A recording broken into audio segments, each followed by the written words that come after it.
विश्वानि देवः सवितर्दुरितानि परासुव यद्भद्रं तन्न आसुव। ओम शांति शांति शांति। ओम सबको नमस्ते।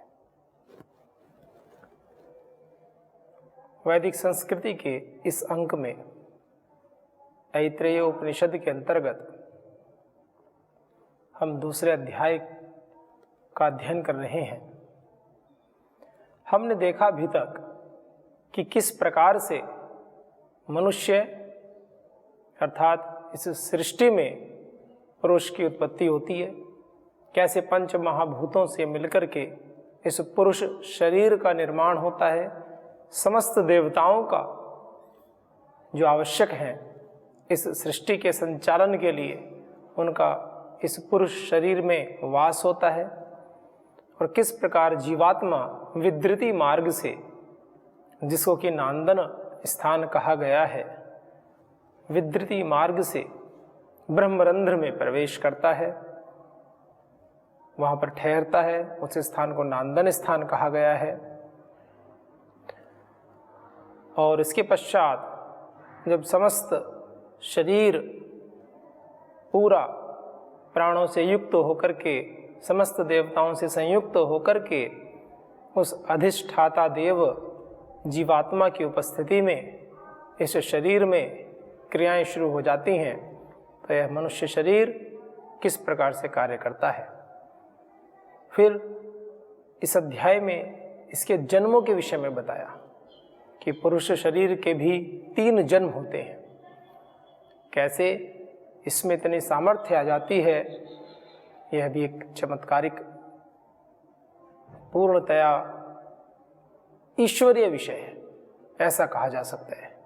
क्योंकि चमत्कार जहाँ पर हमें अपनी बुद्धि से, जहाँ पर मनुष्य अपना संपूर्ण अस्तित्व, अपनी संपूर्ण मेधा का प्रयोग करके भी जिन रहस्यों का पता नहीं लगा पाता है, उसको हम क्या कहें। और माने वो ईश्वर की सर्वश्रेष्ठ रचना है। नियम तो पहले से है ही, बस हम अपनी मेधा बुद्धि के द्वारा, अपनी पूर्ण कुशलता एकाग्रता के द्वारा उन सिद्धांतों का पता ही तो लगा पाते हैं।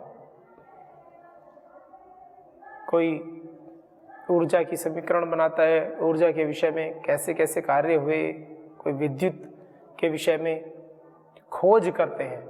खोज किसकी की जाती है? किसकी खोज की जाती है? जैसे हमारे पास कोई वस्तु है, हमारे पास है, हम कहीं बाहर गए, वस्तु गिर गई, वस्तु खोई गई, वो नहीं मिल रही है, तो क्या करेंगे? खोज करेंगे उसकी, माने उपलब्ध वस्तु की खोज की जाती है। तो साइंस क्या करती है? विज्ञान क्या करता है? खोज करता है। तो खोजने का अर्थ क्या होता है? कि पहले से है, उसको बस प्रकट रूप में ले आता है हमारे सामने, नई उत्पत्ति नहीं करता है। यह बात आवश्यक है, ध्यान देने की है। यह विषय अत्यंत महत्वपूर्ण है कि विज्ञान के द्वारा जो खोज होती है, शब्द पर ध्यान देना, खोज में और उत्पत्ति करने में दोनों में अलग अलग अंतर है। खोज होने का अर्थ है जो चीज पहले से है उसके विषय में हम पता करते हैं और बता देते हैं, उसको खोज कहते हैं। विद्युत ऐसी नहीं है कि विद्युत की रचना की गई है, पहले से समष्टि में विद्युत थी ही नहीं, फिर उसको बनाया गया है, ऐसा नहीं है। विद्युत है आकाश में, बादलों की गड़गड़ाहट में जब आपस में संयोग होता है, टक्कर होती है जोरदार, तो आकाश में बिजली कड़कती है, विद्युत का वर्णन मिलता है। बस उसका जो प्रैक्टिकल एप्लीकेशन है, उसके जो व्यावहारिक प्रयोग हैं, उसके विषय में चिंतन मनन करते हैं, एकाग्रता से उन अनुसंधानों को किया जाता है। कैसे उस प्रकार से जो एक बहुत बड़े स्तर पर, व्यापक स्तर पर इस समष्टि में समाई हुई है ऊर्जा, उसको हम किस प्रकार से इस छोटे से मनुष्य के लिए हम प्रयोग में लाएं, यह भी एक बहुत बड़ा विषय है। इसके पीछे भी बहुत बड़ा विज्ञान है, इसके पीछे भी बहुत दिमाग लगा है, लोगों ने पूरे पूरे जीवन खपाए हैं। तो हालांकि उनका भी अभिनंदन है, तो विषय चल रहा है खोज का। तो ऐसे ही जो भी इस पूरी समष्टि में है सब ईश्वर का चमत्कार ही तो है, और क्या है। कितनी चीजों का हमें पता नहीं, कितना विशाल भूमंडल, कितना विशाल ब्रह्मांड, कितने विशाल आकाश गंगा, पूरा संपूर्ण समष्टि जिसका कि अंत ही नहीं पता है, जिसका कि अंत नहीं पता है, ना उसका आदि पता है, अनादि। जिसके अंत का ना पता हो, जिसके आदि का ना पता हो, ऐसा है वो परमात्मा, सदैव वर्तमान, सदैव सदैव वर्तमान। तो ऐसे ईश्वर की कैसे कोई ठीक ठीक उनका मूल्यांकन कर सकता है, कैसे कोई ठीक ठीक उनकी सामर्थ्य के विषय में पता लगा सकता है। जितना हमें पता लगता रहता है, जितना मनुष्य अपनी स्थिति को उन्नत बना लेता है और जितना उनका पता लगता रहता है, वो उतना ही ज़्यादा कृतज्ञ हो जाता है। कोई विद्वान है, कोई छात्र इंटेलिजेंट है, उसको पता होता है विद्या क्या होती है। वो जितना ज़्यादा पढ़ता रहता है, जितना ज़्यादा याद करता रहता है, उसको ही सबसे ज़्यादा चिंता रहती है कि अभी तो यह भी पढ़ना बाकी है, अभी तो यह पढ़ना भी शेष है। जिसने पढ़ाई नहीं है, जो केवल पास होने मात्र के लिए पढ़ रहा है, उसको तो कोई विशेष चिंता होती नहीं है। वो तो सामान्य रूप से पढ़ेगा और सामान्य रूप से कह देगा कि हाँ जी मैंने पढ़ लिया। लेकिन जो विशेष विद्वान होते हैं, जो विद्वता रखते हैं, वो जानते हैं वो कितना भी पढ़ लें, उनसे यदि यह प्रश्न किया जाए कि क्या आपने इस विषय की ठीक ठीक जानकारी प्राप्त कर ली है, क्या अब आपको इस विषय में कुछ अन्य पढ़ना शेष नहीं रह गया है, तो वो बड़ी ही कृतज्ञता से, विनम्रता से बोलते हैं कि पढ़ना तो शेष है। हालांकि वो पूर्ण विद्वान होते हैं उस विषय की, ऐसी बात नहीं है, लेकिन फिर भी वो जानते हैं कि ज्ञान कितना विस्तृत है। ज्ञानी पुरुष के लिए सदैव सीखने की एक ललक उसके अंदर विद्यमान रहनी चाहिए, होती है। हम परम श्रद्धेय श्री गुरु जी महाराज, परम श्रद्धेय श्री स्वामी जी महाराज को देखते हैं, श्रद्धाचार्य श्री जी को, तो वो सदैव नित्य नई खोज, नित्य नई जो भी विधाएं हैं ज्ञान की, विज्ञान की, उसको सीखने के लिए सदैव लालायित रहते हैं, सदैव। परम श्रद्धेय श्री गुरु जी महाराज तो खुद स्वयं ही व्याकरण के, आज वर्तमान में हम कहें तो व्याकरण के सूर्य के रूप में महर्षि पतंजलि का जो भाष्य है और महर्षि पाणिनि जी की जो व्याकरण है, उसके विषय में अगर बात करें तो आज शिखर पुरुषों में से हैं, महापुरुष।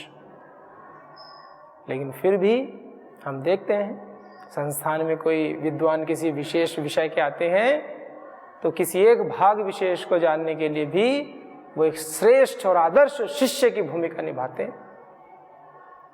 कितनी उदात्त भावना, ऐसा कोई अहंकार नहीं विद्या का कि मुझे तो सब कुछ आता है और मैं क्यों इनसे थोड़ी सी भी बात सीखूं, जबकि वो जानते भी हैं उन विषयों को, लेकिन फिर भी एक ऐसी भावना, वो माने आदर्श प्रस्तुत कर रहे हैं हम छात्रों के लिए, वो आदर्श प्रस्तुत कर रहे हैं उन विद्यार्थियों के लिए जो ये समझते हैं कि हमने थोड़ा बहुत सीख लिया तो हमने बहुत कुछ सीख लिया। मानो वो यह दिखाना चाह रहे हैं, दिखाना तो क्या, वो हमें अपने आचरण से इन चीज़ों को आत्मसात करने के लिए कह रहे हैं कि मनुष्य को किस प्रकार अहंकार शून्य होकर के जीना चाहिए। ज्ञान के शिखर पर होकर भी हम कैसे शांत भाव से, कृतज्ञ भाव से ईश्वर को अर्पण करके अपना समस्त ज्ञान, यद यद विभूति मत्सत्वम श्रीमद ऊर्जितमेव वा तद तद एव अवगच्छत्वम मम तेजोंश संभवम, कैसे हम अपने समस्त विभूति, समस्त ऐश्वर्य, समस्त श्री, समस्त ज्ञान को उस ईश्वर के चरणों में अर्पित करके स्वयं को अकिंचन की भांति हम रखें, भार मुक्त हो जाए, अपना पूर्ण पुरुषार्थ करें और जो भी फल मिले सब ईश्वर के चरणों में अर्पित कर दें। इस प्रकार से इतनी उदात्त भावना के साथ ऋषि काम करते हैं। तो उस ईश्वर के तो इतने गुण हैं, इतने विशाल, जितने जितने विषयों को हम जान लेते हैं, हम बस नेति नेति ही करते रहते हैं। आप देख सकते हैं रक्त की एक बूंद भी बनाना, कितनी बड़ी बड़ी मशीनें बन गई हैं, कितना बड़ा काम हो रहा है, लेकिन किस प्रकार से गेहूं के एक पौधे से गेहूं जो ग्रेन होता है, जो बीज होता है, उसको खा करके मनुष्य रक्त बनाता है, मनुष्य का शरीर, और उस गेहूं का जो ऊपर का छिलका होता है उसको खा करके एक पशु का शरीर रक्त बनाता है। आप सोच कर देखिए सृष्टि में कैसी कारीगरी है। कोई इस दुनिया में ऐसी मशीन नहीं है कि जिसमें आप धान का, गेहूं का, घास ये डालें और उधर से खून बन के आ जाए। कोई ऐसा प्रोसेस नहीं है कि आप उड़द, चावल, कढ़ी, जो भी आपके अच्छे अच्छे पकवान हैं जो आप खाते हैं, आप उसको डालें और दूसरी तरफ से आपके शरीर के लिए आवश्यक पोषक तत्व उसमें मिल जाएं। और रक्त केवल एकमात्र चीज नहीं, रक्त केवल एकमात्र वस्तु नहीं है जो बनती है, पूरे शरीर की संरचना उनसे होती है। कैसी कारीगरी है उसकी, बिना सुई धागे के सारे संपूर्ण अस्तित्व को, पूरे शरीर को सिल दिया, कहीं से कोई लीकेज नहीं। सोच के देखिए कैसे, कितना बड़ा कारीगर है, कितना बड़ा जादूगर है। एक जनरेटर भी लाते हैं तो आजकल कहते हैं जी बिना आवाज करने वाला जनरेटर दीजिए, और उसकी कीमत बड़ी होती है, हाई, कि ये साइलेंसर लगा दिया जी इसकी आवाज कम होगी। उस परमात्मा ने इतने बड़े बड़े कार्यक्रम चला रखे हैं, किसी के शरीर पर कान लगाकर ही सुन लो, कोई रक्त के बहने की आवाज भी किसी को सुनाई दे तो पूरा तंत्र कार्य कर रहा है, बस एक हार्ट बीट सुनाई देती है ताकि पता रहे कि मनुष्य जीवित है। पूरा शरीर काम करता है और एक भी शब्द हमें सुनने को नहीं मिलता बाहर। नहीं तो जिसके शरीर में रात दिन इतना काम चलता है, पूरे भोजन का पाक होता है, पूरा हृदय, पूरे शरीर में, तंत्र में लगातार रक्त को फेंकता रहता है, रक्त का शोधन होता है, ऑक्सीजन, हीमोग्लोबिन, पता नहीं आरबीसी, डब्ल्यूबीसी, क्या क्या सब अपने अपने कार्य कर रहे हैं, कहीं कोई हलचल ही नहीं, हमें पता ही नहीं चल रहा है। जो है भी तो वो अंदर है। हम शांत बैठ जाते हैं कि ध्यान अवस्था में बैठ जाइए, शांत बैठ जाएं।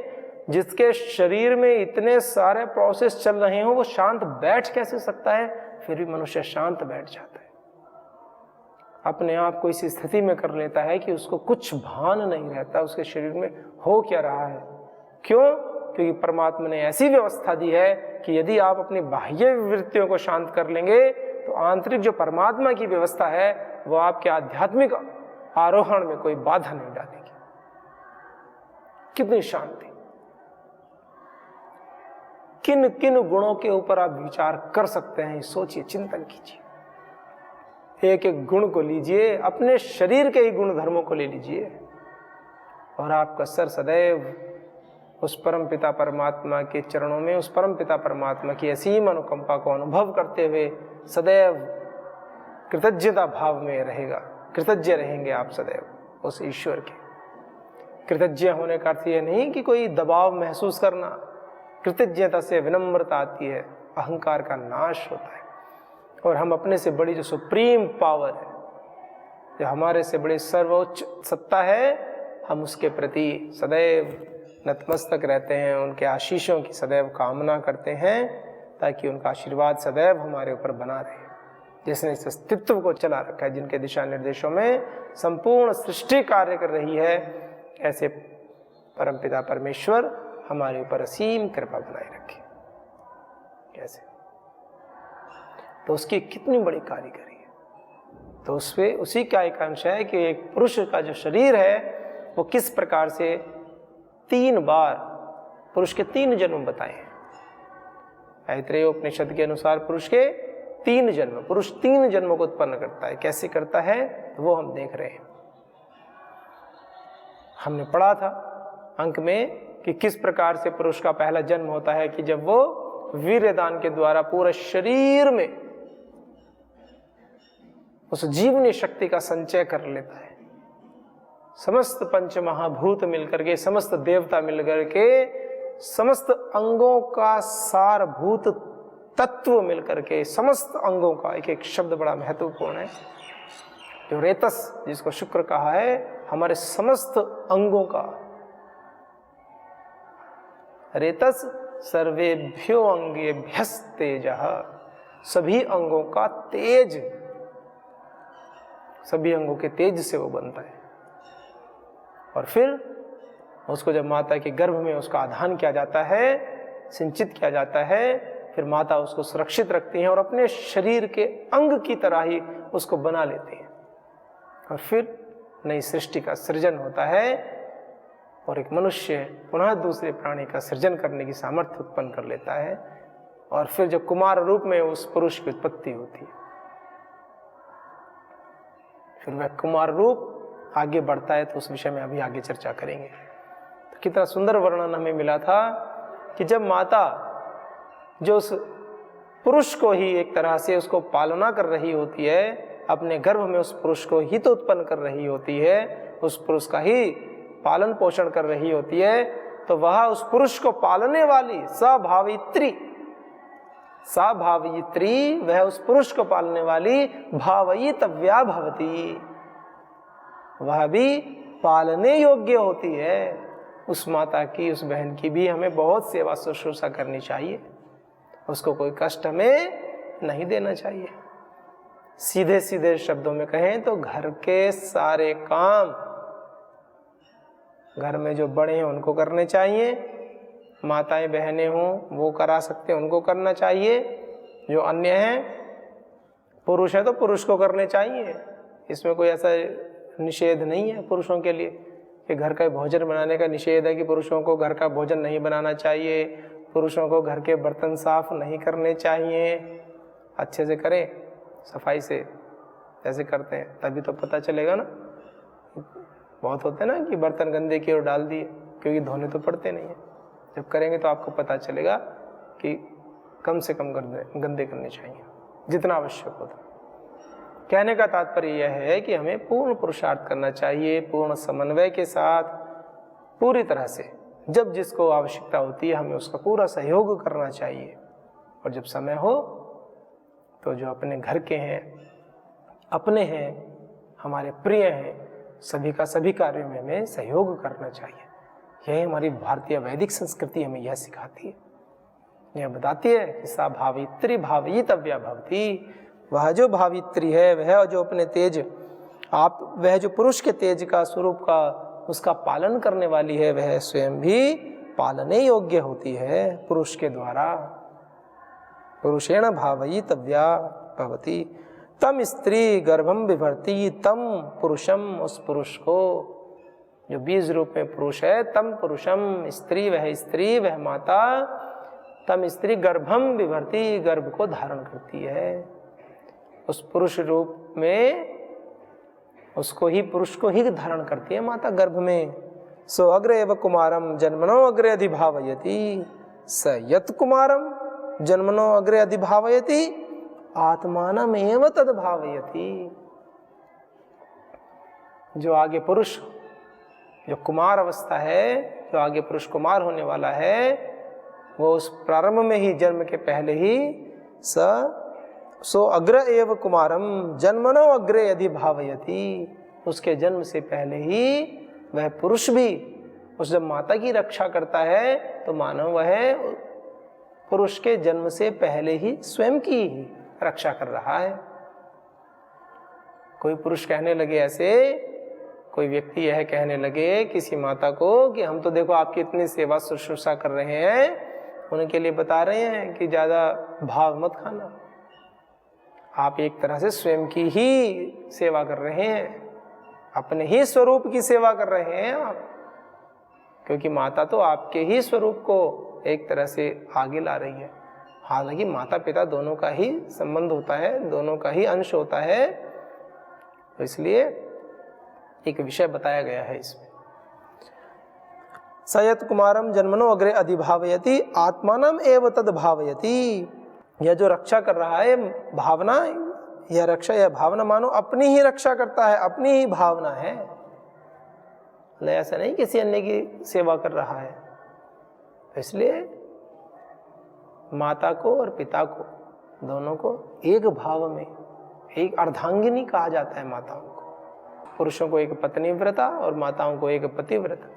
इस प्रकार से धर्मों का पालन करके अपने जीवन को आगे चलाएं, क्योंकि दोनों एक ही हैं। जिन बच्चों की माता नहीं होती, जिन बच्चों के पिता नहीं होते, या जिनके दोनों नहीं होते, वो सोच के देखिए आप। और जिनके होते हैं, जिनके माता पिता हैं, जीवित हैं, वो देव हैं। जितने भी आप सेवा कर सकते हैं सेवा करें। सेवा भी कई प्रकार से होती है। आप प्रतिदिन जब भी उठें, धरती माता को प्रणाम करें, ईश्वर को प्रणाम करें, कृतज्ञ भाव रखें और अपने अपने माता पिताओं को अवश्य प्रणाम करें। जीवन भर इस क्रम को करें, जीवन भर। प्रतिदिन उठते ही प्रार्थना करें, 2 मिनट से 3 मिनट मौन रहें, शांत। आंख खुलते ही शांत बैठ जाएं, बिल्कुल शांत होकर के, और ईश्वर के चरणों में अपने शीश को नवाएं। शांत बैठ करके बहुत भावपूर्वक शुभकामनाएं प्रेषित करें, शुभ संदेश प्रेषित करें, अपने प्रियजनों को करें। धीरे धीरे इस प्रीति को बढ़ाएं, समस्त सृष्टि तक इसको लेकर के जाएं। वही बताया कि वह क्या करता है। एक तरह से पुरुष अपनी ही सेवा करता है, अपनी इस भावना से कि वह किसी अन्य की सेवा नहीं कर रहा है, क्योंकि पुरुष और स्त्री इनको अलग अलग नहीं माना, फिर एक ही हो जाते हैं दोनों। जैसे एक शरीर है तो उसके 2 भाग हैं, तो एक ही तरह से वो भी 2 भिन्न भिन्न शरीरों में रहते हुए भी एक ही रहते हैं। गृहस्थ व्यक्ति का तो कोई यज्ञ उसकी अर्धांगिनी के बिना तो पूरा भी नहीं होता, क्योंकि दोनों ही पूरक हैं एक दूसरे के। शास्त्रों में ऐसा ही विधान है कि जो पुरुष हैं और उनकी अर्धांगिनी यदि जीवित हैं तो यज्ञ कार्य करने के लिए दोनों को पास में रहना आवश्यक है। दोनों की आपसी सहमति से, दोनों के प्रेम पूर्ण विश्वास से, दोनों के ही आपसी स्वीकृति, दोनों के आपसी सामंजस्य से, सहयोग से ही घर परिवार श्री की वृद्धि होती है, बढ़ते हैं और सभी कार्य संपन्न होते हैं, सुफल होते हैं। ऐसा विधान है।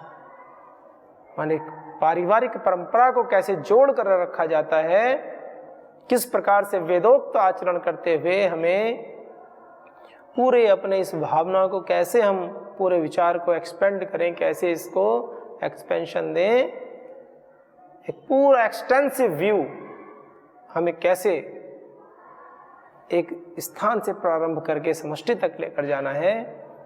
वेदों में एक सुंदर सुंदर उदाहरणों के माध्यम से, सुंदर सुंदर मंत्रों के माध्यम से कैसे वर्णन मिलते हैं। उपनिषद के ऋषि कितनी सुंदर बात कह रहे हैं।